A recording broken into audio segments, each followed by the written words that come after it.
قلعہ داری، اضلاع کی نظامت و فوجداری، ان سب سے بڑھ کر ذمہ داری اور اعتماد کے کیا عہدے ہو سکتے ہیں؟ یہ سب عہدے ہندوؤں کو حاصل تھے۔ نیز رام بھیم سنگھ، اندر سنگھ، بہادر سنگھ، راجہ مان سنگھ اور راؤ انوپ سنگھ وغیرہ اپنے اپنے عہدے پر فائز تھے۔ اب اس کے باوجود اگر یہ کہا جائے کہ عالمگیر نے تمام ہندوؤں کو ملازمت اور منصب سے برطرف کر دیا تو یہ تعصب اور بے انصافی کی بات ہوگی۔ سامعین، ہندوؤں کی درسگاہیں کی بند کرنے کی بات جہاں تک ہے تو حضرت اورنگزیب عالمگیر سے بغض و عناد اور دشمنی رکھنے والے مورخوں نے لکھا ہے کہ عالمگیر نے ہندوؤں کے تمام مدرسے بند کر دیے اور عبادت گاہیں ڈھا دی، لیکن حقیقت یہ ہے کہ شاہجہاں کے زمانے میں ہندو مسلمانوں پر مذہبی جبر کرنے لگے تھے۔ دارا شکوہ کے طرز عمل نے ان کو اور جری کر دیا تھا اور اپنے پاٹھشالاؤں میں مسلمانوں کے بچوں کو اپنے مذہبی علوم سکھاتے تھے اور ایسی ترغیب دیتے تھے کہ دور دور سے مسلمان ان کے مدرسوں اور پاٹھشالاؤں میں آتے تھے۔ حضرت عالمگیر نے انہی مدرسوں کو بند کیا تھا۔ انہوں نے جن وجوہ سے یہ حکم دیا تھا اس کی غرض صرف یہ تھی کہ مسلمانوں کے بچے مذہب اسلام سے منحرف نہ ہوں اور ایک بااقتدار انسان کو اپنے مذہب اور اس کے ماننے والے کے خلاف ہونے والے پروپیگنڈا کو دفع کرنے کا حق حاصل ہو جائے۔ آپ کو جان کر شاید حیرانی ہوگی کہ شاہجہاں کے شہزادوں میں سب سے زیادہ ہوشیار، سنجیدہ، بردبار، جفاکش، تجربہ کار، بہادر اور پختہ کردار حضرت اورنگزیب عالمگیر رحمۃ اللہ علیہ تھے۔ ان باتوں کے ساتھ آپ دین کے عالم، شریعت کے حامی اور پاکیزہ چال چلن کے آئینے دار تھے۔ آپ کے بھائیوں میں سب سے بڑا دارا تھا، لیکن پست ہمت، بزدل اور مسلمان کہلاتے ہوئے اسلامی شرع کا دشمن اور ملحدوں کا طرفدار تھا۔ برہمنوں کی صحبت میں رہ کر اس نے نماز، روزے سب چھوڑ دیا۔ اسے بھائیوں میں سب سے زیادہ بغض و حسد حضرت اورنگزیب عالمگیر رحمۃ اللہ علیہ سے تھی۔ چنانچہ شاہجہاں کے زمانے میں جب اس نے سلطنت کی باغ ڈور اپنے ہاتھ میں لی تو اس نے حضرت اورنگزیب کو نیست و نابود کر دینے میں کوئی کسر باقی نہ رکھی، لیکن اللہ تعالیٰ نے اپنے فضل و کرم سے حضرت اورنگزیب عالمگیر کو ہر موڑ پر کامیابی عطا فرمائی اور دارا شکوہ شکست و ریخت سے دوچار ہوا۔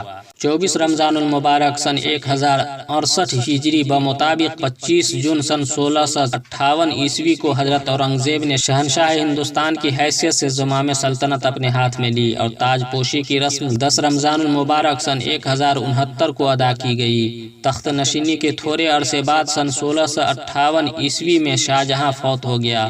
اس کے بعد سے حضرت عالمگیر کا طویل دور شروع ہوتا ہے۔ ان کے 50 سالہ عہد حکومت کو 2 حصوں میں تقسیم کیا جاتا ہے۔ ایک حصہ جس میں انہوں نے شمال ہند کے معاملات طے کرنے میں زبردست کمال دکھایا، دوسرا حصہ جس میں انہوں نے دکن کے معاملات سلجھانے یعنی بیجاپور، گولکنڈہ کی شیعہ ریاستوں اور مرہٹوں کے خلاف دل کھول کر جنگ کی۔ حضرت اورنگزیب عالمگیر کی دینداری اور اسلام پسندی کی وجہ سے تمام طاغوتی طاقتیں ان کے خلاف تھیں۔ شیعہ، راجپوت، جاٹ اور مرہٹے سب ان کے ساتھ برسر پیکار ہوئے، لیکن انہوں نے ہر میدان میں حق و صداقت کا پرچم بلند کیا۔ ناظروں کی تقریباً 5000 افراد نے بغاوت کر دی۔ حضرت عالمگیر نے انہیں بھی ٹھکانے لگا دیا، راجپوتوں پر جزیہ نافذ فرمایا۔ اس سے ضدی عناصر مشتعل ہو گئے مگر انہیں ان کی کوئی پرواہ نہ تھی۔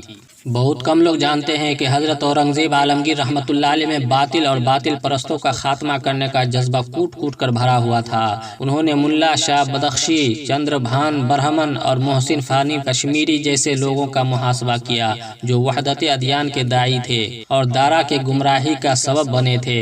بعد میں ان سب نے مصلحت کو ترجیح دی اور حضرت عالمگیر کی ملازمت میں رہے۔ شاہ محب اللہ الہ آبادی کے غلط افکار پر مشتمل اس کا رسالہ ستویہ جلا دیا۔ ہندوستان میں وحدت وجود کی غلط تعبیرات کا بہت زور تھا۔ اپنی کامیابی، دارا کا قتل اور مرکز کی مضبوطی کے نظریے کو حضرت اورنگزیب نے تاحیات ابھرنے نہ دیا۔ حضرت اورنگزیب عالمگیر رحمۃ اللہ علیہ کی تخت نشینی سے پہلے شاہجہاں کے زمانے میں ہی اخلاقی اور اجتماعی حالت نہایت خراب تھی۔ بد اخلاقی، توہم پرستی اور الحاد سے یہ دنیا بھری پڑی تھی۔ چنانچہ جب حضرت اورنگزیب عالمگیر تخت نشینی ہوئے تو انہوں نے اپنی ساری کوششیں ان خرابیوں کو قلع کما کرنے میں صرف کر دیں۔ بھنگ کی کاشتکاری، شراب نوشی ممنوع قرار دی، جوا بند کرنے کا حکم صادر فرمایا اور بازاری عورتوں کو حکم دیا کہ یا تو وہ شادی کر لیں یا ملک چھوڑ دیں۔ ان احکامات کی تعمیل کرانے کے لیے محتسب مقرر کیے گئے۔ نیز آپ نے اپنے عہد حکومت میں تمام غیر شرعی ٹیکس، جن کی تعداد لگ بھگ 80 تھی، مثلا راہداری، پنڈاری، ابواب یاترا وغیرہ، منسوخ کر کے ہندوؤں سے جزیہ اور مسلمانوں سے زکوٰۃ وصولی پر زور دیا۔ تمام غیر اسلامی رسومات، مثلا غیر خدا کو سجدہ، نوروز، سالگرہ، ہولی، دیوالی، دسہرہ، تلک موقوف کر دیا۔ ستی، نشہ اور جوا ممنوع قرار پائے۔ جھوٹی شاعری، موسیقی، نجوم، رقص، مصوری سے شاہی دربار کو پاک کر دیا گیا۔ مساجد اور خانقاہوں کی مرمت کرا کے مدرسوں، علماء اور طلباء کے لیے جاگیریں وقف کی گئیں۔ سونے، چاندی اور ریشمی کپڑے کا استعمال بند کر دیا گیا۔ سکوں پر کلمہ طیبہ اور آیات قرآنیہ لکھنے کی ممانعت کر دی گئی۔ دراصل حضرت اورنگزیب نے اپنے سر پر شہنشاہی کا تاج اس لیے نہیں رکھا تھا کہ خود عیش و آرام کی زندگی گزاریں۔ اپنے ٹھاٹ باٹ کے لیے رعایا پر طرح طرح کے ٹیکس لگائیں، بلکہ بادشاہیت آپ نے اس لیے قبول کی تھی تاکہ رعایا امن و سکون کی زندگی بسر کرے، ملک میں عدل و انصاف کا جھنڈا لہرا دیا جائے تاکہ کمزوروں پر ظلم نہ کرنے پائیں، مسلمان اسلامی قوانین پر عمل کریں۔ آپ نے عدل و انصاف کا ایسا مضبوط شامیانہ تانا جس کے نیچے بھیڑیا بھی ایک دبلی پتلی کمزور بکری پر حملہ کرنے کی ہمت نہ کر سکتا تھا۔ ناظرین، حضرت اورنگزیب عالمگیر ہندوستان کے ایک عظیم بادشاہ تھے۔ شاہی خزانوں کا دریا آپ کے قدم کے نیچے سے بہہ رہا تھا اور اس دریا سے سارا ہندوستان سیراب ہو رہا تھا، لیکن دنیا یہ سن کر حیران کرے گی کہ آپ نے اپنی ذات کے لیے شاہی خزانے سے ایک پیسہ نہیں لیا۔ آپ نے بڑی سادگی کے ساتھ اپنی زندگی کے لمحات گزارے۔ ٹوپیوں کے پلے میں بیل بوٹے ڈال کر اس کو فروخت کرتے، علاوہ ازیں اپنے ہاتھ سے قرآن مجید لکھ کر ان کو ہدیہ کرتے اور ان دونوں کی آمدنی سے اپنا ذاتی خرچ پورا کرتے۔ آپ کو جان کر شاید حیرانی ہوگی کہ حضرت اورنگزیب عالمگیر رحمۃ اللہ علیہ نے 2 قرآن مجید اپنے خامہ مخصوص سے تحریر فرما کر مدینہ منورہ میں حرم نبوی کے اندر بطور ہدیہ رکھوایا، اور آپ کے دست مبارک سے تحریر کردہ قرآن مجید کے متعدد نسخے آج بھی ہندوستان کی مختلف عظیم الشان لائبریریوں کی زینت بخش رہے ہیں۔ آپ اپنے وصیت نامہ میں تحریر فرماتے ہیں، 4 روپے جو میں نے ٹوپیاں بنا کر کمائے ہیں وہ میرے کفن میں خرچ ہوں، اور 305 روپے جو میں نے قرآن شریف کی کتابت سے حاصل کیے ہیں وہ غریبوں میں خیرات کر دیے جائیں۔ آپ کے اسی حسن کردار سے ثابت ہوتا ہے کہ آپ نے ہندوستان کی شہنشاہی کا منصب عیش و آرام اٹھانے یا اپنی عظمت و شان بڑھانے کے لیے نہیں کیا تھا۔ یہ اور بات ہے کہ اللہ تعالیٰ نے جو عظمت و جلال، رفعت و بلندی آپ کو عطا فرمائی تھی وہ مغل بادشاہوں میں تیمور لنگ سے لے کر بہادر شاہ ظفر تک کسی کو حاصل نہیں۔ آپ کے دور حکومت میں مسلمانوں کے ساتھ غیر مسلم رعایا بھی چین و سکون کی زندگی گزارتی رہی۔ ملازمت کا دروازہ آپ نے سب کے لیے یکساں کھول رکھا تھا۔ آپ کی حمایت و وفاداری میں جس طرح ایران اور توران کے مسلمان اپنی شمشیر کے جوہر دکھاتے رہے، وہیں آپ کے جھنڈے تلے ہندوستان کے ہزاروں راجپوت سپاہی اور افسران بھی اپنے دشمن پر تلوار چلاتے رہے۔ آپ کو جان کر شاید حیرانی ہوگی کہ حضرت اورنگزیب عالمگیر رحمۃ اللہ علیہ کے عہد حکومت میں تعلیمی و علمی ترقیات بر صغیر ہند و پاک میں شاہان سلف سے بڑھ کر تھیں۔ مرکزی شہروں کے علاوہ چھوٹے چھوٹے شہروں، قصبات اور شرفا کی بستیوں میں تعلیم پھیلانے کے لیے حکومت کی جانب سے مدارس قائم کیے گئے۔ یہ مدارس علماء کے مدرسوں کے علاوہ تھے۔ طالب علموں کے لیے وظیفے جاری کیے گئے اور ذاتی مدرسے جن علماء کے تھے ان کو اور سرکاری مدارس کے مدرسین کو معیشت کی طرف بحال کیا گیا اور جاگیریں عطا کی گئیں۔ غرض یہ کہ ہر صوبہ، ہر شہر اور ہر قصبے میں تعلیم و تعلم کی اشاعت عام ہو گئی۔ علاوہ ازیں فتاوی عالمگیری کی تدوین حضرت اورنگزیب عالمگیر کا ایک عظیم کارنامہ ہے۔ یوں تو عہد عالمگیر میں کئی اہم تصانیف منظر عام پر آئی، لیکن ان میں سب سے اہم فتاوی عالمگیری ہے۔ بلا شبہ ہندوستان کے علماء ہدایہ کے بعد بہترین فقہی کتاب تسلیم کرتے ہیں۔ حقیقت یہ ہے کہ اس کتاب نے علماء اور طلباء کو فقہ کی دوسری کتابوں سے بہت حد تک بے نیاز کر دیا ہے۔ اس کتاب کی تالیف کی وجہ یہ ہے کہ آپ نے ارادہ فرمایا کہ سارے عالم میں امور دین اور احکام اسلامیہ کی نشر و اشاعت ہو اور قضاء و معاملات کے فیصلے فقہ حنفی کے مفتہ بہی قول کے مطابق ہوں، لیکن چونکہ اس وقت فقہ حنفی کی کوئی مبسوط اور جامع کتاب نہ تھی، اس لیے فیصلہ صادر کرنے میں دشواریاں پیش آتی تھی۔ لہٰذا آپ نے ہندوستان کے مشہور و معروف علماء و فقہا سے گزارش کی کہ فقہ کی تمام کتب سے مفتہ بہی مسائل منتخب کر کے ایک ایسی کتاب تیار کریں جو فقہ کے تمام پہلوؤں پر حاوی ہوں۔ اس جماعت کے صدر حضرت شیخ نظام الدین رحمۃ اللہ علیہ کو منتخب کیا گیا۔ علماء کرام کے لیے وظائف مقرر کیے گئے۔ ان علماء نے نہایت خلوص و للہیت اور محنت و جانفشانی کے ساتھ 8 سال کی مدت میں فتاوی عالمگیری کو مدون فرمایا۔ اس کی تیاری میں حضرت اورنگزیب عالمگیر نے 2 لاکھ روپے خرچ کیے اور خود بھی اس کی تدوین میں شامل رہے۔ آپ روزانہ ملا نظام الدین سے 1 صفحہ پڑھوا کر سنتے اور اس پر جرح و قدح بھی فرماتے۔ اس طرح پوری تحقیق و تدقیق کے بعد اسے فتویٰ میں شامل کیا گیا۔ یقیناً فتاوی عالمگیری حضرت اورنگزیب عالمگیر رحمۃ اللہ علیہ کا ایک عظیم الشان کارنامہ ہے۔ تاریخ آپ کے اس کارنامے کو کبھی فراموش نہیں کر سکتی اور امت مسلمہ آپ کے بار احسان تلے دبی رہے گی۔ آپ کے اسی احیاء ملت اور تجدید دین کی بنا پر علماء زمانہ نے مجدد وقت کے لقب سے نوازا۔ المختصر یہ کہ حضرت اورنگزیب عالمگیر رحمۃ اللہ علیہ ہمہ پہلو شخصیت کے مالک تھے اور نہایت ہی سادہ زندگی بسر کرتے تھے۔ انہوں نے اسلام کو زندہ کیا، اس لیے غیر مسلم مورخین انہیں پسند نہیں کرتے اور ان پر لعن و طعن کرتے ہیں۔ مسلم مورخین نے ان کے کردار کی عظمت کو سلام کیا ہے اور ان کے جملہ کارناموں میں مجددی تحریک کو روح رواں قرار دیا ہے۔ علامہ اقبال نے بھی انہیں بر صغیر کا عظیم ترین حکمران کہا ہے۔ ان کے دور میں ایک بار پھر اسلام کی بہاریں دیکھنا نصیب ہوئی۔ اب بات آتی ہے کہ حضرت اورنگزیب عالمگیر رحمۃ اللہ علیہ کی وفات کب ہوئی؟ تو ناظرین، حضرت اورنگزیب عالمگیر رحمۃ اللہ علیہ کی حکومت و سلطنت کا رقبہ کافی وسیع تھا۔ ہندوستان، افغانستان اور تبت، ان 3 ملکوں کے آپ واحد شہنشاہ تھے۔ آپ 50 سال 1 ماہ 15 یوم تک منصب اقتدار پر فائز رہے اور سن 1118 ہجری مطابق 11 فروری سن 1707 عیسوی کو جمعہ کے دن احمد نگر صوبہ دکن میں انتقال فرمایا اور قصبہ خلد آباد میں جو شہر اورنگ آباد سے 12 میل کے فاصلے پر واقع ہے آپ کو ہی مدفون ہوئے۔ اللہ تعالیٰ آپ کے جذبے کو قبول فرمائے اور آپ کو کروٹ کروٹ سکون اور چین نصیب فرمائے۔ پیارے ناظرین، کیسی لگی یہ جانکاری؟ اگر اچھی لگی ہو تو ویڈیو کو ایک لائک کر دیں، چینل پر پہلی بار ہوں گے تو سبسکرائب کر لیں اور ساتھ میں لگے بیل آئیکن کو لازمی پریس کر لیں تاکہ ہر آنے والی ویڈیو کی جانکاری آپ کو سب سے پہلے مل سکے۔ پھر ملتے ہیں اگلی ویڈیو میں ایک نئی جانکاری کے ساتھ، جب تک کے لیے والسلام علیکم ورحمۃ اللہ۔